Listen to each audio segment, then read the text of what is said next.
Oui, voilà, ça y est, c'est parti. Nous nous retrouvons en direct de Fugard avec Guillaume Van Est qui fait partie de l'organisation de ce salon et qui a l'air radieux. Et effectivement, ici, je ne sais pas si vous l'entendez, mais c'est l'affluence. Je viens moi-même de re-rentrer dans ce hall et la file d'attente était longue.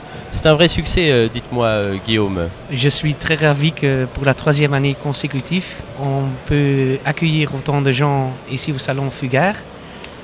Ça fait plaisir que ce projet qui a abouti il y a 5 ans plaît aux gens et revitalise leur cœur de bonheur ou de joie colombophile.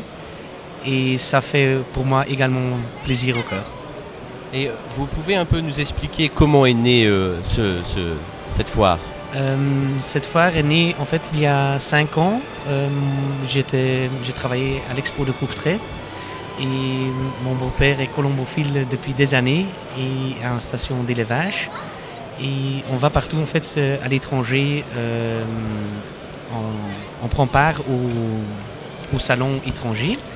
Et de ce fait, on se dit, il n'y a pas de salon en Belgique colombophile. Comment ça se fait? Dans le temps, on avait Ostende, les journées nationales, avec un beau salon, mais le salon a été détruit et alors on a choisi Courtrai pour refaire les choses en ordre comme il fallait. Ah oui, et ben, je crois que vous avez raison, hein, vraiment, je vois le monde qui défile devant moi. Et je me rappelle à l'époque, on m'avait dit oui, en Belgique ça ne marchera pas. Eh bien, vraiment, aujourd'hui, en tout cas après 5 ans, on peut dire que Fugard s'est installé dans le paysage colombophile. Oui, c'est vrai qu'au début, on a d'abord on a demandé aux entreprises, les grandes entreprises colombophiles qui produisent l'alimentation, les produits, est-ce que c'est vivable ou pas? Parce qu'en fait, une foire, c'est des deux côtés que ça va. C'est les exposants et c'est les visiteurs. Moi, je dis toujours, pour construire une maison, il faut des briques, il faut du ciment. Le ciment, c'est les visiteurs et les exposants, c'est les briques en fait. C'est la structure, oui, c'est ça, c'est assez remarquable. Je pense aussi que le fait de placer ici début février, je crois que je sens, la saison arrive et on sent chez les colombophiles une impatience et ce rendez-vous là permet aussi de se retrouver finalement. Hein. Oui, la colombophilie, il y a des gagneurs et il y a des perdants. Malheureusement, les perdants sont plus nombreux que les gagnants. Mais c'est un sport où on veut toujours être le meilleur. On veut s'améliorer, on veut bouger, on veut attraper les choses qu'on a mal fait l'année auparavant. Et je crois que ce salon est l'endroit idéal pour en fait reprendre courage pour certains, améliorer des choses. Oui, d'un point de vue technique colombophile, être au courant de ce qui se passe, en tout cas, c'est le meilleur endroit. Hein. Oui. Donc ça peut être la médication, ça peut être le matériel, ça peut être des nouveaux pigeons, une nouvelle ligne qui doit être introduite, des nouvelles distances qu'ils veulent parcourir. Et je crois que ça vit chez les colombophiles, certainement parce que maintenant on a eu l'hiver, il fait fort froid et la nouvelle année s'annonce. Ouais, c'est ça, en tout cas ici c'est très chaleureux. Et c'est ça, hein, le colombophile est quand même assez solitaire finalement. Hein. Les occasions de se retrouver comme ça, en plus d'avoir un panorama large du monde colombophile, c'est rare. Hein. Je crois que c'est précieux ces 2 journées. Oui, pour moi c'est très précieux parce que je ressens souvent un peu de jalousie entre les colombophiles. Oui, oui. Et ce salon permet aussi d'une fois mettre les choses au clair. Un ennemi peut devenir de nouveau un ami. Et peut-être un ami va devenir un ennemi dans les futures années. Mais ce n'est pas le but, c'est créer des liens et être positif pour le futur et attraper beaucoup de jeunes. Mais je suis très heureux de dire ça parce que je pense que nous, dans notre travail radiophonique, en tout cas de médias, on est un peu dans cette même dynamique, c'est essayer d'aller au-delà de cette jalousie, essayer d'avoir de l'information et aussi que les amateurs, comme vous l'avez dit, la brique soit au cœur de la colombophilie. Oui, certainement. On est un sport qui est difficile à être rajeuni pour le moment. J'espère que ça va revenir avec les petits-enfants peut-être. On rate 1 ou 2 générations, mais j'espère que ça peut revivre comme maintenant dans les pays polonais, en Roumanie, tout ça. Là, ça vit, beaucoup de jeunes refont la colombophilie. D'ailleurs, Guillaume, tu n'es pas venu seul dans notre studio. Non, j'ai pris mon copain Paulo Cabeta qui est portugais et qui vit au Luxembourg. Bonjour Paulo. Bonjour. Donc oui, le Luxembourg, donc un jeune pays colombophile donc. Oui. n'y a pas encore beaucoup de colombophiles au Luxembourg. Tu sais à peu près le nombre de colombophiles qu'il y a au Luxembourg? Plus ou moins 50. Tu peux monter un peu le micro. Voilà. Plus ou moins 50. Plus ou moins 50, oui, c'est ça, donc c'est encore petit. Et donc toi, tu es colombophile au Luxembourg? Oui, à 2 ans. Et tu joues quelle distance et quel concours on joue au Luxembourg? Nous jouons tous, mais cette année, j'ai joué seulement le maximum 640 km. D'accord, donc le fond quand même, le fond. Commence déjà. C'est ça. Pour dire ça. Et tu joues au pigeon depuis combien de temps? Ici, 12 années.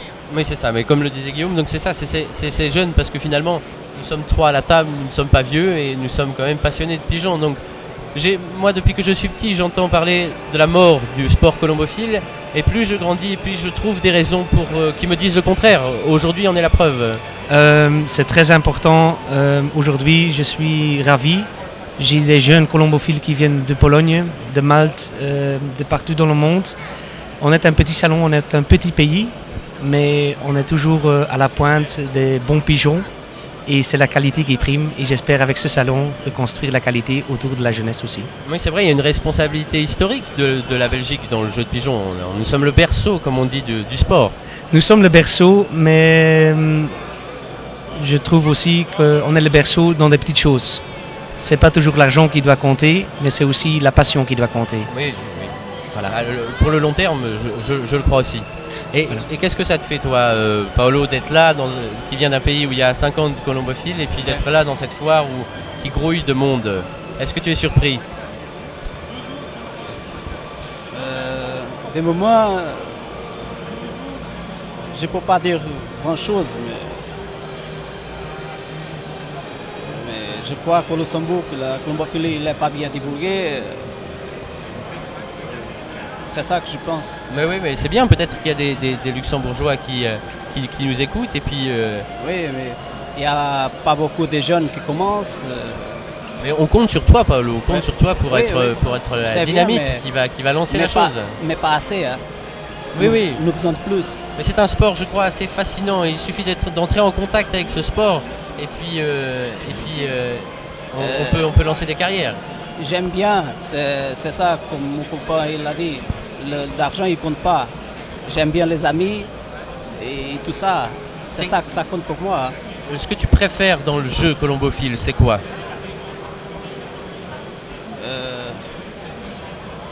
C'est les voir revenir ou c'est les soigner quotidiennement? Ouais.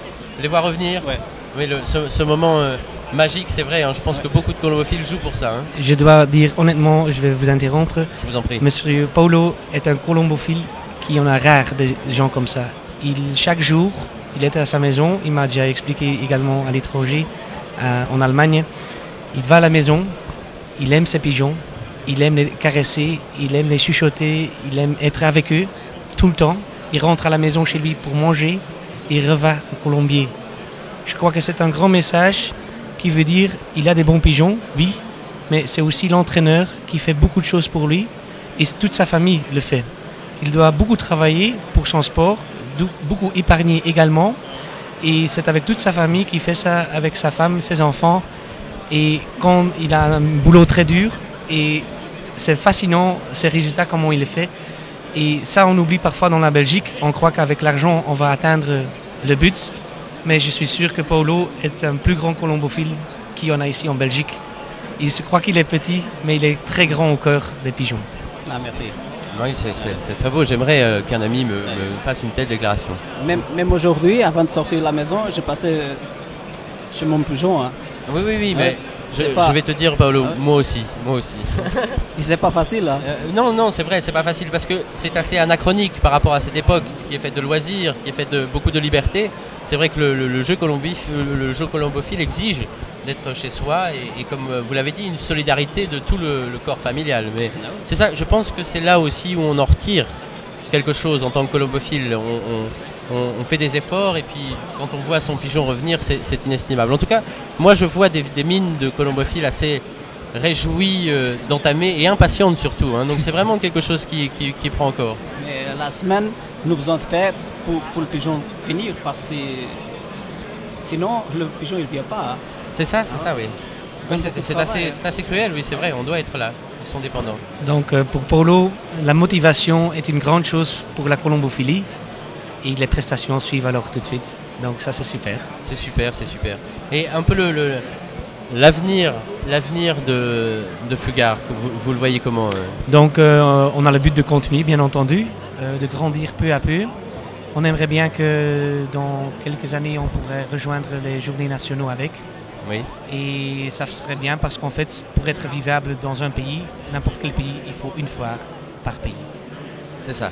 Donc de concentrer l'événement qui est au stand. Parce que tous les exposants ici ont fait un très très grand effort et je leur dis merci. Ah oui, bien. Bah, écoutez, c'était très bien pour nous. Je vous remercie beaucoup d'avoir lancé cette émission de Pigeon On Air. Je rappelle que nous avons eu des petits problèmes techniques et que nous avons démarré un peu en retard. Mais finalement, c'était très bien parce que d'avoir commencé par ce rayon de soleil qui était Paolo et puis de cette organisation qui est heureuse et puis qui a, je pense, ça fait du bien d'entendre une organisation qui parle d'émotion, qui parle du colombophile dans son cœur et non pas que dans son portefeuille. Ça fait du bien pour lancer cette émission. Merci Guillaume Van Est et merci beaucoup Paolo. Merci. Merci.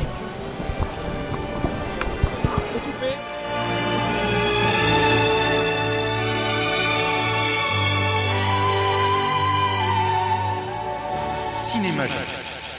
Soyez au rendez-vous dimanche de 13h à 15h pour tous les rendez-vous cinématographiques du cinéma Imagique tourné avec